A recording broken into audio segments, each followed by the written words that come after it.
Hey friends, I'm here today with a quick tip for getting the most out of your paper scraps. Let's take a look at it.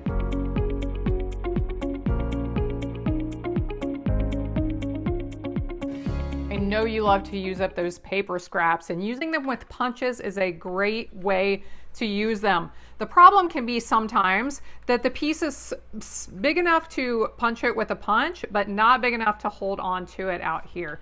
Here is a quick tip.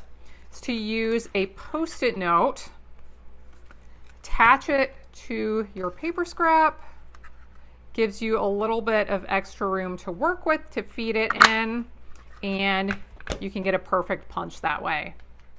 This is such a great way to make it a little bit easier to punch out those small pieces of paper. And here's a little bonus tip.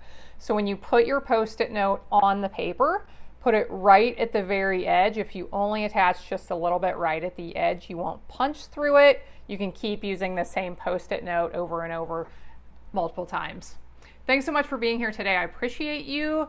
Like and subscribe if you are new here. Hope you'll be back next time when I'll be here helping you to hand make with love.